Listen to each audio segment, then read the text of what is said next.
ಪಣಕಜೆಯ ಅರ್ತಿಲ ಎಂಬಲ್ಲಿ ನಡೆದ ಭೀಕರ ರಸ್ತೆ ಅಪಘಾತದಲ್ಲಿ ದ್ವಿಚಕ್ರ ವಾಹನ ಸವಾರ ಸ್ಥಳದಲ್ಲೇ ದಾರುಣವಾಗಿ ಮೃತಪಟ್ಟ ಘಟನೆ ಇಂದು ನಡೆದಿದೆ.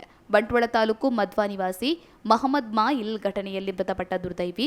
ಮದಡ್ಕದಲ್ಲಿ ಶುಭಾರಂಭಗೊಂಡ ಇಂಜಿನಿಯರಿಂಗ್ ವರ್ಕ್ಸ್ ಅಂಗಡಿಯೊಂದರ ಕಾರ್ಯಕ್ರಮಕ್ಕೆ ತಮ್ಮ ಬೈಕ್ನಲ್ಲಿ ಹೋಗುತ್ತಿದ್ದ ಸಂದರ್ಭದಲ್ಲಿ ಅರ್ತಿಲ ತಿರುವಿನಲ್ಲಿ ದ್ವಿಚಕ್ರ ವಾಹನವು ಮಗುಚಿ ಬಿದ್ದಿತ್ತು. ಕೂಡಲೇ ಸ್ಥಳೀಯರ ಸಹಾಯದಿಂದ ಗಾಯಾಳುವನ್ನ ಆಸ್ಪತ್ರೆಗೆ ಸಾಗಿಸಲಾಗಿತ್ತು. ಆದರೆ ಅದಾಗಲೇ ಅವರು ಮೃತಪಟ್ಟಿದ್ದರು ಎನ್ನಲಾಗಿದೆ. ಇನ್ನು ಸ್ಥಳಕ್ಕೆ ಪುಂಜಲಕಟ್ಟೆ ಪೊಲೀಸರು ಭೇಟಿ ನೀಡಿ ಪರಿಶೀಲನೆ ನಡೆಸಿದ್ದು, ಬೈಕ್ ಸ್ಕಿಡ್ ಆಗಿ ಈ ಘಟನೆ ನಡೆಯಿತೆ ಅಥವಾ ಡಿಕ್ಕಿ ಹೊಡೆದ ಪರಿಣಾಮಕ್ಕೆ ಈ ದುರ್ಘಟನೆ ಸಂಭವಿಸಿದೆ ಎಂಬುದು ತನಿಖೆಯ ಬಳಿಕವಷ್ಟೇ ತಿಳಿದುಬರಬೇಕಿದೆ.